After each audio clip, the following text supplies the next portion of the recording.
ब्रह्मा जी का रात होता है तो सारा जलमग्न हो जाता है, सारा सृष्टि पूरे जल में डूब जाता है, पूरा संसार जलमग्न हो जाता है। तो ब्रह्मा जी का जब सुबह होता है तो दोबारा से फिर सृष्टि करते हैं, तो दोबारा से भगवान ये सारा संसार फिर से प्रकट होता है और फिर से सृष्टि होता है। तो पहले जैसे उन्होंने भूल चुके थे उस चेतना को, उस विराट रूप को दोबारा से ध्यान करने के कारण उनको दोबारा से वो ज्ञान आया कि कैसे सृष्टि करना है, और तब जाकर के पहले जैसे ही दोबारा से निर्माण करने लगे। ये पहला श्लोक में सुखदेव गोस्वामी कहते हैं। और दूसरा श्लोक में सुखदेव गोस्वामी कहते हैं महाराज परीक्षित से कि ये जो वैदिक ध्वनि है, ये वैदिक ध्वनि को प्रस्तुत करने का जो विधि है वो इतने मोहने वाली है, इतने मोहित करने वाली है कि ये जो है व्यक्ति के बुद्धि को स्वर्ग जैसे व्यर्थ की वस्तु की ओर ले जाती है। स्वर्ग जैसा व्यर्थ की वस्तु, स्वर्ग तो व्यर्थ की वस्तु है, स्वर्ग जो है कोई अच्छी वस्तु नहीं है, स्वर्ग प्राप्त करना कोई अच्छी वस्तु नहीं है, ये व्यर्थ की वस्तु है। और उस तरफ लेकर जाती है वैदिक ध्वनि। और जो बद्ध जीव है वो ऐसे ही मायामयी वासनाओं के स्वप्नों में मंडराते रहते हैं कि ऐसे स्वर्ग में जाएंगे। बद्ध जीव जो हम जीव लोग जो हैं, हम बद्ध जीव इस संसार में जो बंधे हुए लोग हैं, हम लोग कैसे हैं तो स्वप्न में जैसे माया रूपी ये वासनाओं में स्वप्न में मंडराते रहते हैं, स्वप्न में सपने देखते रहते हैं या मंडराते रहते हैं। लेकिन उन्हें ऐसे स्थानों में सच्चे सुख की प्राप्ति नहीं हो पाती है। यानी हम लोग को जब हम चले भी जाते हैं, स्वर्ग को प्राप्त भी कर लेते हैं तो हमें स्वर्ग में असली सुख नहीं मिलता है। इस श्लोक के तात्पर्य में प्रभुपाद जी ने बताया है कि स्वर्ग जो है क्षणिक सुख है, वहाँ पर कोई सुख नहीं है, वहाँ केवल भ्रम है। और तीसरे नंबर श्लोक में कहते हैं सुखदेव गोस्वामी की जो बुद्धिमानी लोग हैं, वो लोग जो बुद्धिमान लोग होते हैं वो लोग इच्छा के पीछे नहीं दौड़ते हैं कि क्या करेंगे तो हमारी इच्छा पूरी होगा। इच्छा क्योंकि कभी पूरा नहीं होता है, और आवश्यकताओं को पूरा किया जा सकता है। यदि हमारे पास में हमें आवश्यकता है कि हमें बहुत ज़रूरी है क्या कुछ वस्तु, जैसे एक बाइक की ज़रूरत है तो पूरा किया जा सकता है। अब हमारा इच्छा अगर हो कि नहीं बाइक नहीं, हमें तो गाड़ी चाहिए, हमें तो लाख रुपया वाला बाइक चाहिए, इच्छाएं कभी पूर्ण नहीं हो सकता है। आवश्यकताओं को पूरा करते, जो बुद्धिमान लोग होते हैं आवश्यकताओं को पूरा करने का करने का प्रयास करते हैं। और इसीलिए उन बुद्धिमान लोगों का जो बुद्धि होता है वो स्थिर रहता है, स्थिर रहना चाहिए। बुद्धिमान लोगों का बुद्धि स्थिर होना चाहिए और अवांछित वस्तुओं के लिए कोई प्रयत्न नहीं करना चाहिए। जो इच्छा से बाहर है, जो पाने के नहीं पा सकते हैं, उसके लिए हमें प्रयास नहीं करना चाहिए। अवांछित वस्तुओं के लिए कोई प्रयास नहीं करना चाहिए। और क्योंकि जो सारे प्रयास है, सारा जो कठोर ये जितने भी प्रयास जो कुछ भी करते हैं हम संसार में, ये सब केवल श्रम है, केवल श्रम के अलावा कुछ नहीं है। इस संसार में कुछ भी पाने के लिए प्रयास करते हैं तो केवल श्रम कर रहे हैं और कुछ नहीं कर रहे हैं, परिश्रम कर रहे हैं, क्योंकि कुछ रहने वाला नहीं, कुछ बचने वाला नहीं, सब चला जाने वाला है। तो इसलिए जो बुद्धिमान लोग होते हैं वो इस संसार में व्यर्थ की वस्तुओं का लिए प्रयास नहीं करते हैं। चौथे नंबर श्लोक में सुखदेव गोस्वामी कहते हैं सत्याम क्षितो किम कशिपु प्रयासे। जब हमारे पास सोने के लिए भूमि है, पृथ्वी है, धरती माता, धरती है, भूखंड है, तो फिर हमें चार पाइयों की क्या ज़रूरत है, गद्दों की क्या ज़रूरत है। और जब हमारे पास में बाहें, तो उसको उपयोग करना चाहिए। फिर तकिए की क्या ज़रूरत है, अपने बाह पर ऐसे सिर रख करके सो ले तो चलता है, फिर तकिए की क्या ज़रूरत है। पृथ्वी है तो हमें चारपाई की क्या ज़रूरत है, और यदि हमारा हाथ है, बाह है, तो तकिए की क्या ज़रूरत है। और जब अपने पास हथेली है तो फिर बर्तनों की क्या ज़रूरत है। और यदि वृक्ष के छाल उपलब्ध है, हमारे पास वृक्ष के छाल है, तो फिर वस्त्र की क्या ज़रूरत है। वस्त्र के लिए क्या आवश्यकता है, वस्त्र की क्या आवश्यकता है। सुखदेव गोस्वामी एक बैरागी का बहुत सुंदर ज्ञान दे रहे हैं। सचमुच में ये सब ज्ञान हमें भी बहुत ज़रूरी है ये सब। और देखिए आगे श्लोक में 5वां नंबर श्लोक में कहते हैं कि क्या सड़कों पर कीचड़ नहीं पड़े हैं, चिथड़े नहीं पड़े हैं क्या। चिथड़े माने फटे हुए कपड़े, सड़कों पर कहीं फटे हुए कपड़े नहीं मिलते हैं क्या। और क्या दूसरों के पालन करने वाले वृक्ष अब दान यानी भिक्षा नहीं देते हैं क्या। माने वृक्ष फल नहीं देते हैं क्या। बोलने का मतलब है वृक्ष क्या फल नहीं देता है। और क्या सूख जाने पर नदियां आपको जल प्रदान नहीं करती है क्या। और क्या पर्वत गुफाएं बंद कर दी है क्या। पर्वतों में गुफाएं नहीं है क्या रहने के लिए। और भगवान पूर्ण शरणागत आत्माओं की रक्षा नहीं करते हैं क्या। जो भगवान शरणागत लोगों का क्या रक्षा नहीं करते हैं भगवान। तो फिर ऐसे विद्वान लोग जो है वो चापलूसी क्यों करते हैं, चापलूसी करते हैं। तो चापलूसी करने की क्या ज़रूरत है। जो विद्वान लोग हैं, जो पढ़े लिखे हैं, बहुत ज़्यादा विद्वान हैं, वो दूसरों के सामने हाथ जोड़ करके बाप दादा करने की, चापलूसी करने की क्या ज़रूरत है। जो अपने गाढ़ी कमाई से संपत्ति के कारण प्रमत्त हो गए हैं, जो अहंकारी है, जो अपने कमाए हुए धन से, पैसों से जो अहंकार में उन्मत्त है, उन लोगों के सामने जा कर के चापलूसी करने की क्या ज़रूरत है विद्वान लोगों को। सुखदेव गोस्वामी बहुत सुंदर उपदेश दे रहे हैं। और 6 नंबर श्लोक में सुखदेव गोस्वामी कहते हैं कि मनुष्य को इस प्रकार स्थिर होना चाहिए, स्थिर होकर के, और अपने हृदय में जो स्थित जो परमात्मा है उनकी सेवा करनी चाहिए। अब हृदय में स्थित परमात्मा के विषय में बोल रहे हैं। पहले हम लोग पिछले अध्याय में श्रवण किए थे कि विराट रूप के विषय में बता रहे थे। अब हमारे हृदय में, कहने का मतलब है, सुखदेव गोस्वामी का कहने का मतलब ये नहीं कि विराट रूप का ही पूजा करें, आरती करें, ये नहीं है। कहने का मतलब है कि ये सब कर सकते हैं, या विराट रूप का स्मरण करें तो पूरे संसार को हम भगवान में ही देख सकते हैं। पिछले अध्याय में हम लोग श्रवण किए थे कि संसार में अगर पर्वत दिखाई देता है तो सोचिए कि ये भगवान का हड्डियां हैं। और जो नदी नाले दिखाई देता है, गंगा जमुना नदियां दिखाई देता है, तो ये भगवान के नसें हैं। और जो कुछ भी घास पत्ते वृक्ष आदि दिखाई दे रहा है, ये भगवान के विराट रूप का बाल है। और ऐसे ऐसे वर्णन किए थे। जैसे खूब सुंदर वस्तु कोई दिखाई दे रहा है, सुंदर वस्तु हो या सुंदर व्यक्ति हो या कुछ भी हो, तो उसको क्या सोचना चाहिए। तो भगवान का मुस्कान मानना चाहिए। भगवान मुस्कुरा रहे हैं, मेरे तरफ आकर्षित, मेरे को अपने तरफ आकर्षित कर रहे हैं। सुंदर फूल दिखाई दे रहा है, सुंदर बगीचा दिखाई दे रहा है, सुंदर कुछ दिखाई देता है, तो उसको भगवान का मुस्कान समझना चाहिए।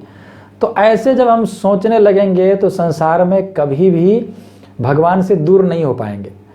तो पूरे संसार में भगवान मई दिखाई देगा। उसी जैसे विराट रूप के विषय में बताए थे, वैसे ही अब परमात्मा के विषय में बता रहे हैं कि जो मनुष्य को क्या करना चाहिए। तो अपने अंदर जो स्थित जो परमात्मा है उस अपने हृदय में स्थित परमात्मा की सेवा करनी चाहिए। अब परमात्मा के विषय में बता रहे हैं, पहले विराट रूप के विषय में बताए, अब परमात्मा के विषय में बता रहे हैं, क्योंकि वो जो परमात्मा है वो सर्वशक्तिमान है और जीवन का अंतिम लक्ष्य वही है परमात्मा, और उनकी पूजा करने से संसार से हम लोग मुक्त हो सकते हैं। और 7वां नंबर श्लोक में कहते हैं कि जो भौतिकतावादी लोग हैं वही लोग केवल क्लेश में इस संसार में गिरे हुए हैं, लेकिन जो भौतिकतावादी से बाहर है, यानी जो बुद्धिमान लोग हैं, जो भक्त लोग हैं, वो इस क्लेश रूपी नदी में नहीं गिरते हैं। वो लोग इस क्लेश रूपी, क्लेश माने दुख रूपी संसार में नहीं गिरते हैं। ऐसे विचार का उपेक्षा करें और थोड़ा सा खाली नाम जप करें, ऐसा कभी कोई भक्त नहीं करेगा। ये कौन करेगा? तो भौतिकतावादी लोग करेंगे ऐसे। और 8वां नंबर श्लोक में कहते हैं कि निवास करने वाला, हमारे हृदय प्रदेश में जो निवास करने वाले जो परमात्मा है वो एक बित्ता के हैं, ऐसे बता रहे हैं, और 4 हाथ वाले हैं। और चारों हाथों में क्या ले रखे हैं? तो शंख चक्र गदा पद्म लेकर के रखे हैं। उनको ध्यान करते हैं जो योगी जन होते हैं। कुछ लोग योगी लोग उन परमात्मा को ध्यान करते हैं जो 4 हाथ वाले हैं, एक बित्ता के हैं और शंख चक्र गदा पद्म ले रखे हैं। और 9वां नंबर श्लोक में सुखदेव गोस्वामी कहते हैं कि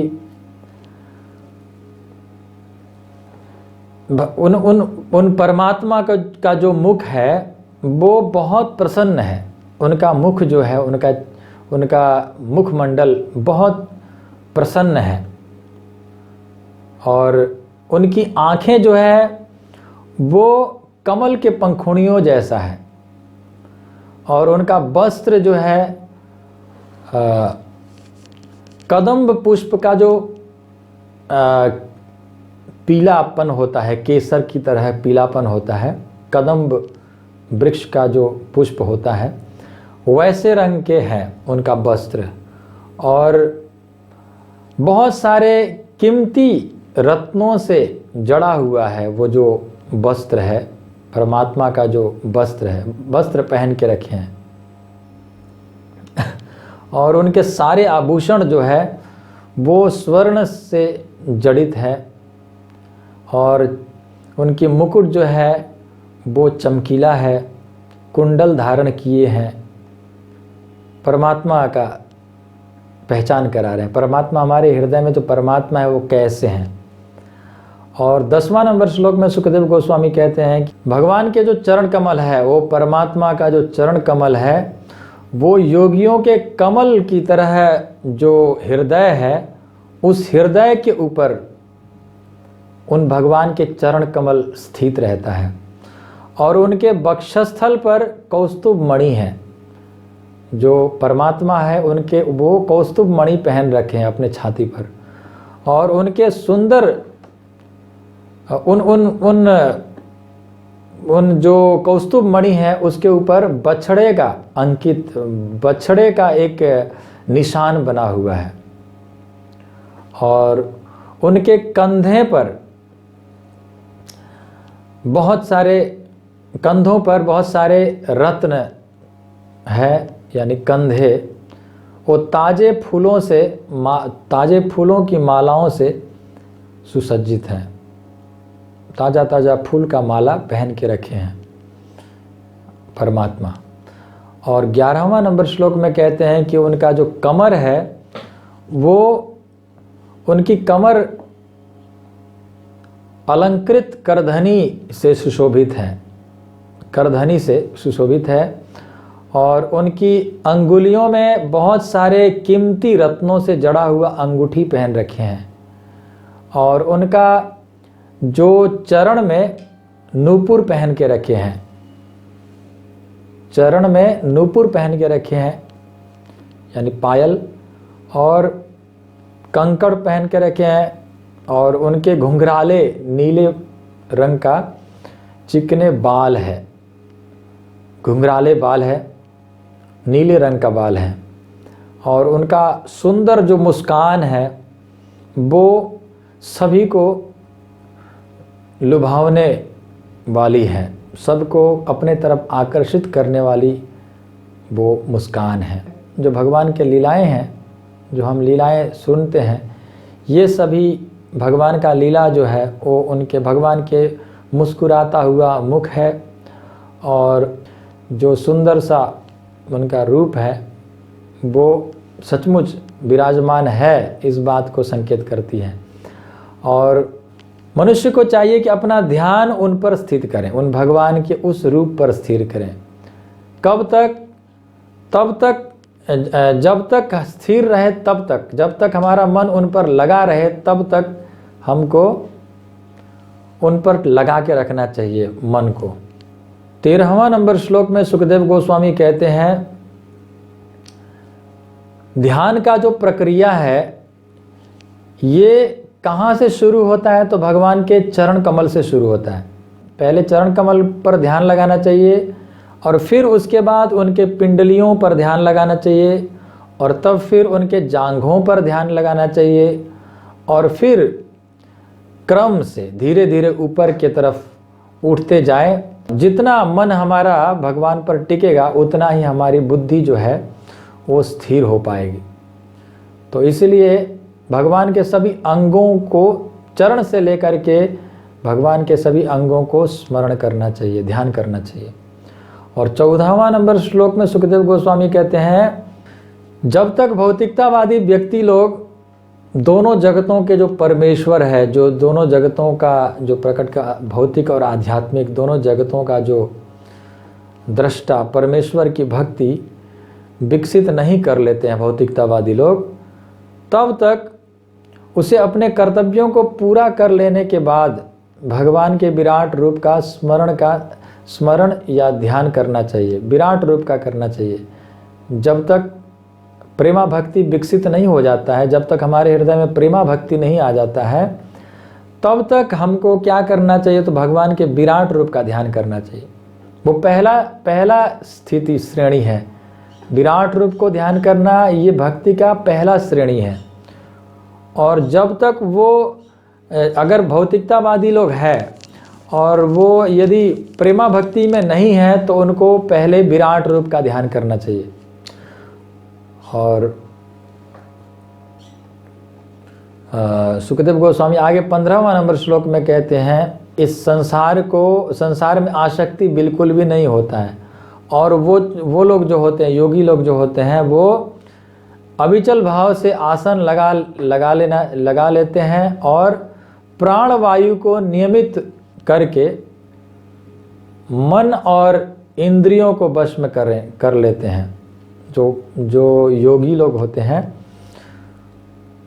यानी हमें भी करना चाहिए ऐसे, अविचल भाव से आसन लगा लेना चाहिए और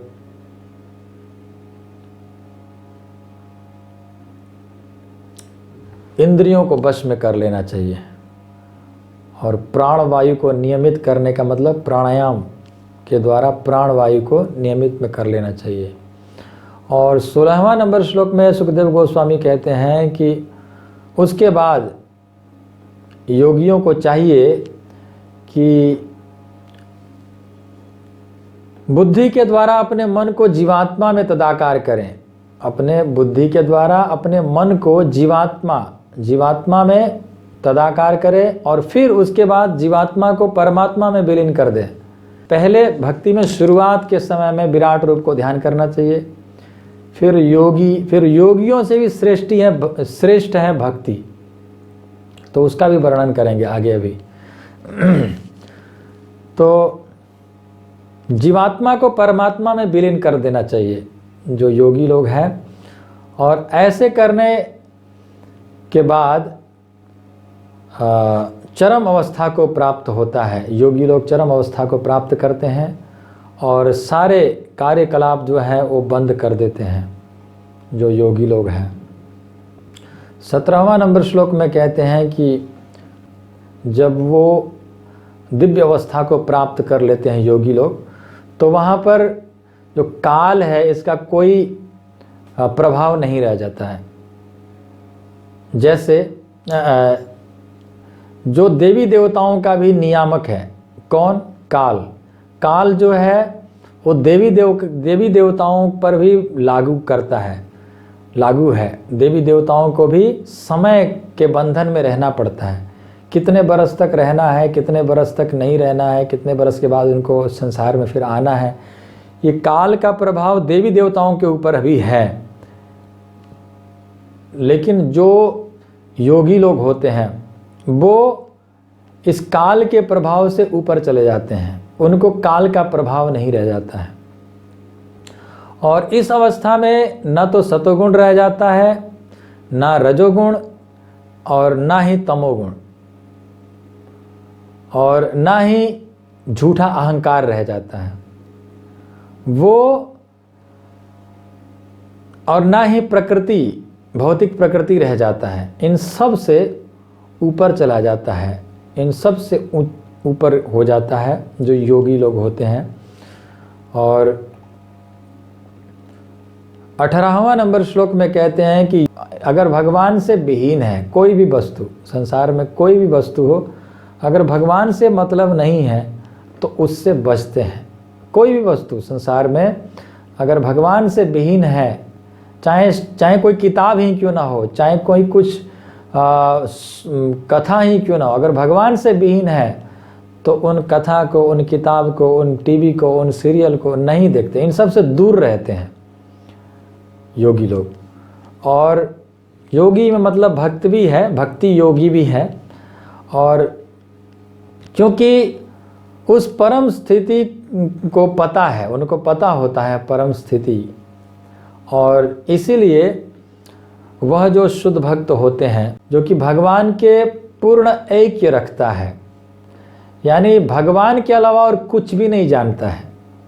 पूर्ण ऐक्य मतलब वो भगवान के अलावा और किसी को कुछ भी जानते ही नहीं हैं, और इन जटिलताओं को उत्पन्न नहीं करते हैं। ये कैसे, वो कैसे, अनेक प्रकार के जटिलताओं को उत्पन्न नहीं करते हैं, और सीधे केवल भगवान में, एक ही भगवान में लगे रहते हैं, और भगवान के चरण कमलों को हृदय में धारण करके और उनकी प्रत्येक क्षण पूजा करते हैं भक्त लोग या योगी लोग।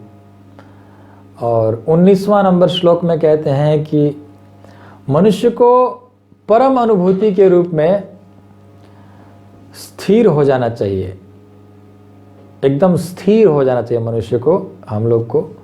और इस तरह समस्त भौतिक इच्छाओं को शमन करने में समर्थ होना चाहिए। समस्त भौतिक इच्छा, संसार की जितने भी इच्छाएं हैं, भौतिक इच्छाएं, इन सब से सबको ख़त्म कर देना चाहिए, इन सब को नष्ट कर देना चाहिए इच्छाओं को।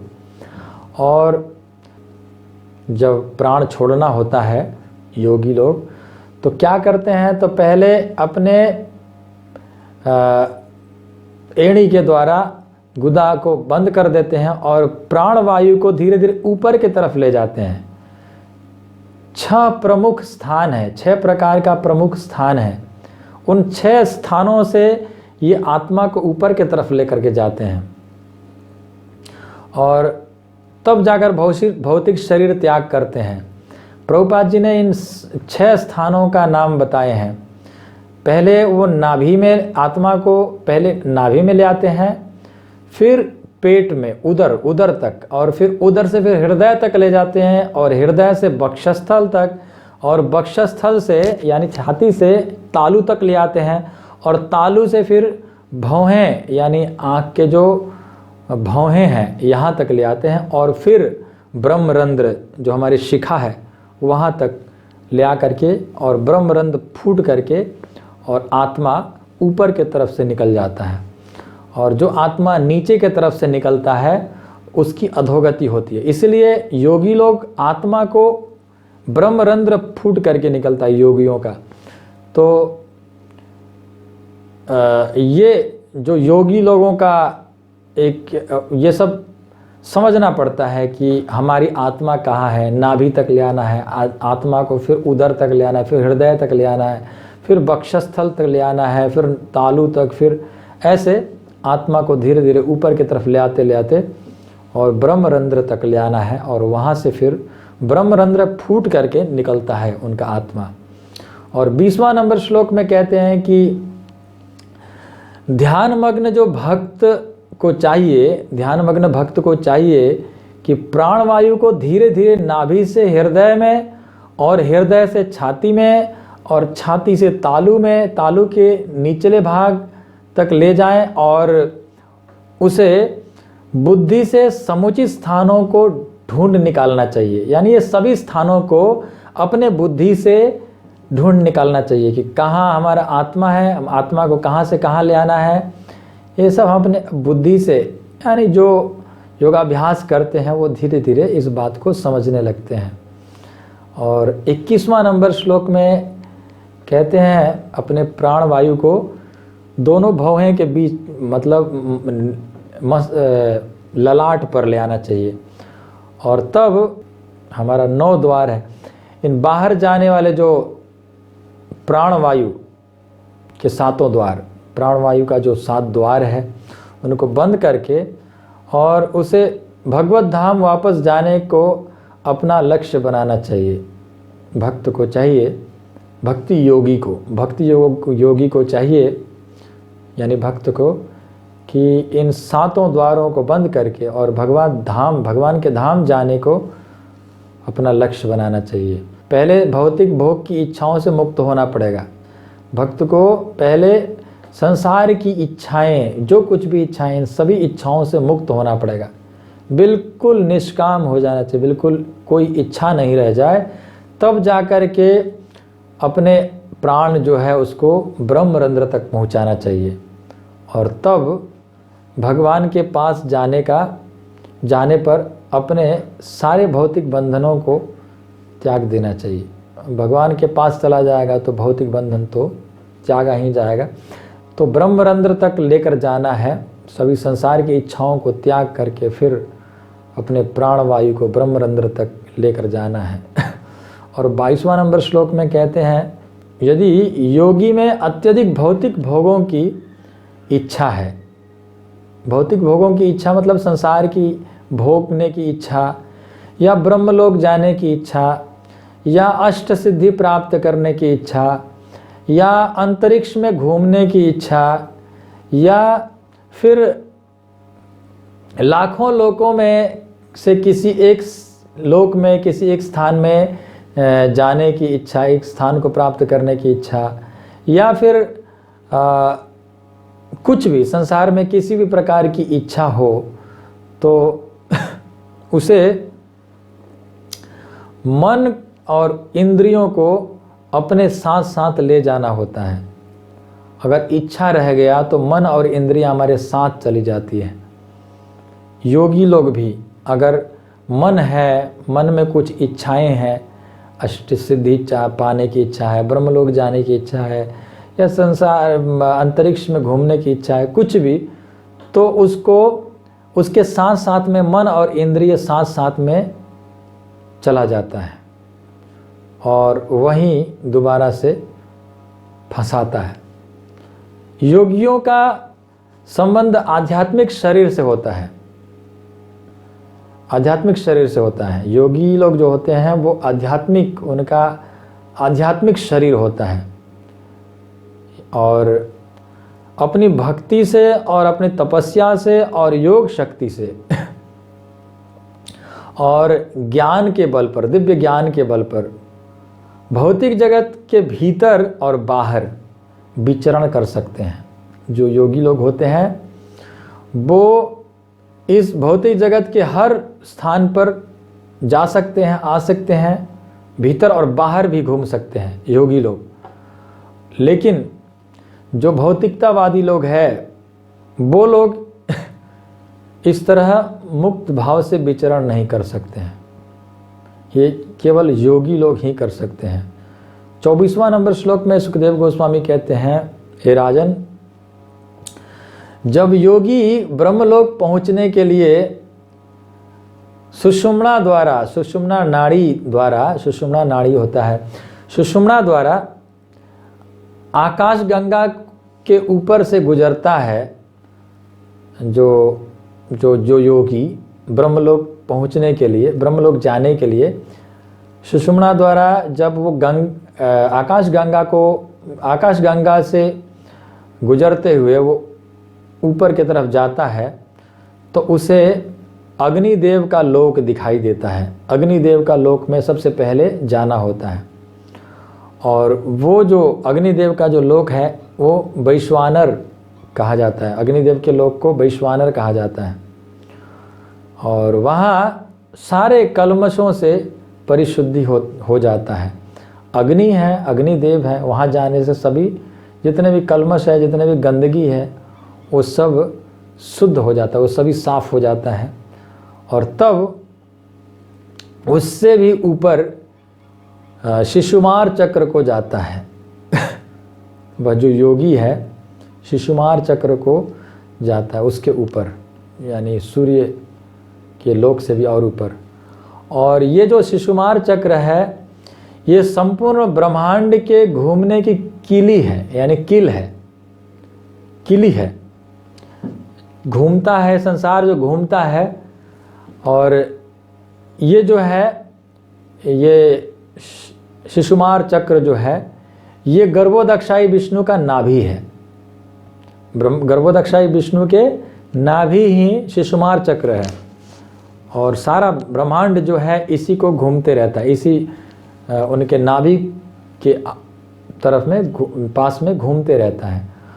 केवल योगी ही शिशुमार चक्र को पार कर सकता है, केवल योगी लोग ही, और ऐसे महरलोक को प्राप्त करता है। ऐसे योगी लोग जो होते हैं वो महरलोक को जाते हैं, महरलोक जाते हैं। महरलोक कहाँ है, कौन सी स्थान है? तो भृगु मुनि जैसे ऋषि लोग रहते हैं वो महरलोक में। भृगु मुनि जैसे परिशुद्ध हो चुके हैं महर्षि, वो लोग वहाँ पर जाते हैं। ऐसे योगी लोग भृगु मुनि की तरह लोग रहते हैं। और यहाँ का जो आयु है 4 अरब 300 करोड़ वर्षों की आयु होता है। 3 3 6 8 10, हाँ, 4 अरब और 300 करोड़ वर्षों की होती है इनकी आयु। ये जो महरलोक के लोग जो होते हैं उनकी आयु इतना लंबा होता है। तो योगी लोग इस महरलोक को प्राप्त करते हैं। जो आध्यात्मिक पद में पहुंच चुके हैं वो लोग भी इस लोक को मानते हैं, जानते हैं, मतलब श्रद्धा रखते हैं, पूजते हैं। और 26वां नंबर श्लोक में सुखदेव गोस्वामी कहते हैं कि जब ब्रह्मांड का संहार हो जाता है, ब्रह्मांड का जो संहार का समय होता है, उस समय अनंत के मुख से, अनंत मतलब जो इस ब्रह्मा जी के जो अंतिम समय, ब्रह्मा के जीव के अंत में, माने ब्रह्मा जी के जो अंतिम समय जो होता है, उस समय क्या होता है? तो अनंत के मुख से अग्नि निकलता है ब्रह्मांड के नीचे से। अनंत कौन है? तो अनंत शेष है। शेष नाग का अनेक सिर है, अनंत सिर होने के कारण उनको अनंत कहते हैं, असंख्य सिर है। और उन सारे सिरों से, उनके मुख से, उन सभी मुखों से अग्नि की ज्वाला निकलता है। योगी लोग जो होते हैं अपने लोक से, यानी महर लोक से देखते हैं कि ये संसार जो है एकदम अनंत शेष के मुख से अग्नि निकलता है और उसके द्वारा इस संसार पूरा जलकर राख हो जाता है। वो योगी लोग देख पाते हैं, उस महर लोक से देख पाते हैं। और वह शुद्ध आत्माओं द्वारा प्रयुक्त होने वाली वायुयानों के द्वारा सत्यलोक के लिए प्रस्थान करते हैं। वो योगी लोग सत्यलोक के तरफ प्रस्थान करते हैं और ऊपर जाते हैं। और सत्यलोक में जीवन की अवधि 2 परार्ध का है। सत्यलोक का आयु और लंबा है। सत्यलोक के लोग कितने वर्ष तक जीते हैं, तो यहाँ पर 10, 3, 3, 6, 3, 9, 1, 10 जीरो है और आगे 4 अंक है, मतलब 10 तो हो गया अरब और ये हो गया यानी 15,048 अरब 15,048 अरब वर्ष तक जीते हैं ये लोग, जो सत्यलोक के लोग हैं। वो लोग इतने लंबे आयु तक जीते हैं। और 27वां नंबर श्लोक में श्री सुखदेव गोस्वामी कहते हैं कि सत्यलोक में क्या है, तो सत्यलोक में ना शोक है, ना बुढ़ापा है, ना मृत्यु है। वहाँ पर ना शोक है, किसी प्रकार की चिंता है, ना बूढ़े होते हैं कोई, और ना मरते हैं। और वहाँ किसी प्रकार की वेदना भी नहीं, किसी प्रकार की दुख भी नहीं है और चिंता भी नहीं है। और कभी कभी चेतना के कारण उन लोगों पर दया उमड़ती है, जो वहाँ पर जो उस सत्यलोक में रहते हैं उन लोगों को कभी कभी दया आता है। किन पर, तो इन संसार के लोगों पर, हम लोगों पर कभी कभी दया आता है, दया उमड़ता है। जो भक्ति योग से अवगत न होने से भौतिक जगत के दुर्लंघ्य कष्टों को भोग रहे हैं, जो इतने भयंकर दुखों को भोग रहे हैं और भक्ति योग नहीं कर रहे, भक्ति नहीं करते हैं, तो उनको देख करके उनको बहुत दया उमड़ता है। कभी कभी योगियों को, हम लोगों को देखकर उनको दया आता है। दुख नहीं होता है, कोई शोक नहीं होता है, लेकिन फिर भी इस संसार में दुख पा रहे जीवों को देखकर उनको कष्ट होता है।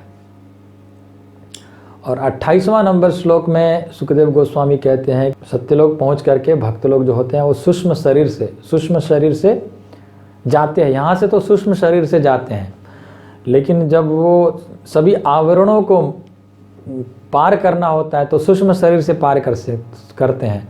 और उसके बाद क्या होता है, तो स्थूल शरीर जैसा सत्ता प्राप्त कर लेते हैं। और क्रमशः वह भूमि से जल, अग्नि, तेज, वायु और आकाश, ये सभी आवरण है। इन आवरणों से मुक्त होने के लिए, निकलने के लिए सूक्ष्म शरीर से निकलते हैं और फिर उसके बाद उनको स्थूल शरीर जैसा सत्ता प्राप्त होता है और वायु की अवस्था पार करता हुआ अंत में स्वर्गीय आकाश में पहुंचता है, स्वर्ग के आकाश में पहुंच पाता है। और 29वां नंबर श्लोक में कहते हैं कि ऐसे ही जो भक्त लोग होते हैं, वो भक्त लोग इंद्रियों के विषयों को पार कर जाते हैं। इंद्रियों का जो इच्छाएं हैं, इंद्रियों का खाने की इच्छा, सूंघने की इच्छा, बोलने की इच्छा, ये जितने भी इंद्रियां हैं, इन सभी इंद्रियों के विषयों को पार कर जाते हैं जो भक्त लोग होते हैं। और सूंघने में सुगंध को, चखने में स्वाद को, और रूप देखने में दृष्टि को, और संपर्क द्वारा स्पर्श को, और कान के कंपनों को, और भौतिक कार्यकलापों से इंद्रियों को, ये सभी भौतिक कार्यकलाप और इंद्रियों से कलापों से इंद्रियों को, इन सब को पार कर जाते हैं। इंद्रियों को भी पार कर जाते हैं, सब प्रकार के सभी से भक्त लोग जो होते हैं इन सब को आसानी से कंट्रोल कर पाते हैं। और 30वां नंबर श्लोक में सुखदेव गोस्वामी कहते हैं कि भक्त लोग जो होते हैं वो स्थूल और सूक्ष्म आवरणों को पार करके अहंकार के स्तर में प्रवेश करता है। अहंकार मतलब आध्यात्मिक अहंकार, मिथ्या अहंकार की बात नहीं हो रही है। जो भक्त लोग होते हैं वो स्थूल और सूक्ष्म शरीर के आवरणों को पार करके और अहंकार के स्तर में प्रवेश करते हैं, और उस अवस्था में रजोगुण और तमोगुण नहीं रह जाता है। रजोगुण और तमोगुण ये सभी बिंदु में लीन कर देते हैं, रजोगुण और तमोगुण को लीन कर देते हैं बिंदु में, और इस तरह सत्वगुण अहंकार को प्राप्त होते हैं। सत्वगुण अहंकार, अहंकार तो है लेकिन ये अहंकार सत्वगुण अहंकार है, और इसके पश्चात सारा अहंकार महत तत्व में विलीन हो जाता है। फिर वो सत्वगुण अहंकार भी विलीन हो जाता है, फिर आत्मा साक्षात्कार को प्राप्त करते हैं भक्त लोग। और 31वां नंबर श्लोक में ये सभी प्रभुपाद जी श्लोक के तात्पर्य में बहुत सुंदर बताए हैं कि ये सभी जो है ये भक्त लोग जो है, चैतन्य महाप्रभु ने बहुत अच्छा रास्ता बताया कि ये सभी योगाभ्यास, इतना भयंकर योग के बारे में ये सब भक्त लोग नहीं करते। भक्त लोग के लिए चैतन्य महाप्रभु ने बड़ा शॉर्टकट बनाया। क्या करना है?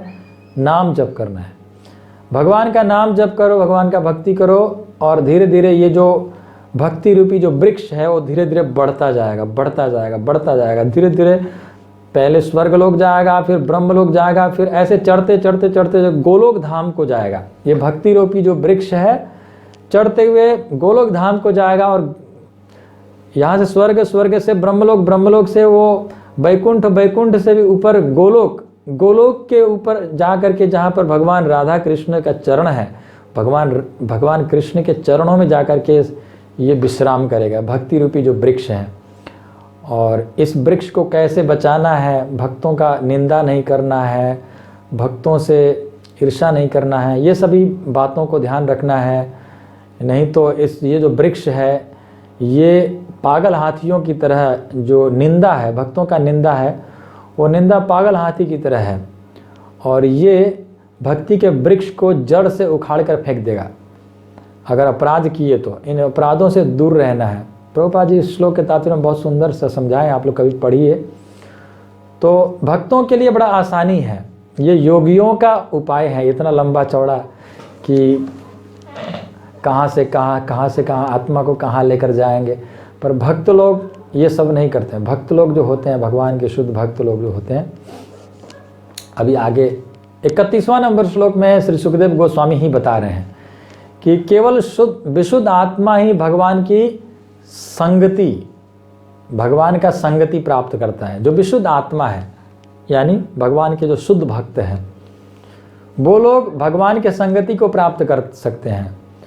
और जो कोई भी भक्तिमयी पूर्णता को जागृत करने में समर्थ होता है, वह भौतिक जगत के प्रति आकृष्ट नहीं होता है।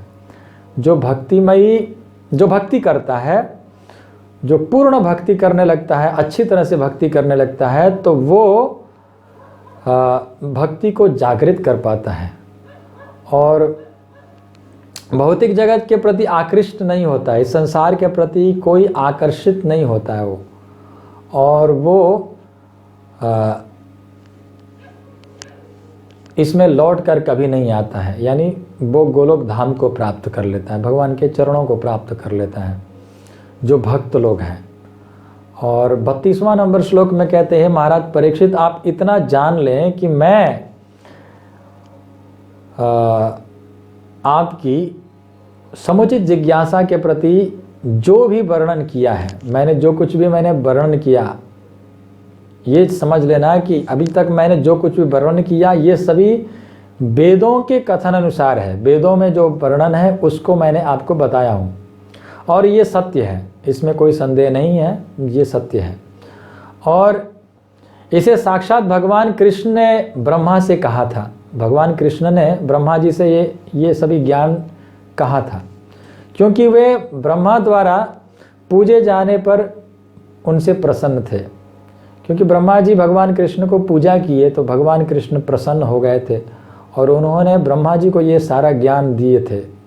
तो वेदों का जो ज्ञान है वो मैंने आपको बताया, सुखदेव गोस्वामी कहते हैं। और 33वां नंबर श्लोक में अब यहाँ से भक्ति के विषय में बताते हैं। तभी पहले से हम जो श्रवण करते आए हैं वो योगियों के विषय में, अब ये बता रहे हैं जो लोग भौतिक विश्व में भटकते रहते हैं, जो लोग भौतिक विश्व में, इस संसार में भटक रहे हैं, उनके लिए भगवान कृष्ण की भक्ति से बढ़कर कोई साधन नहीं है।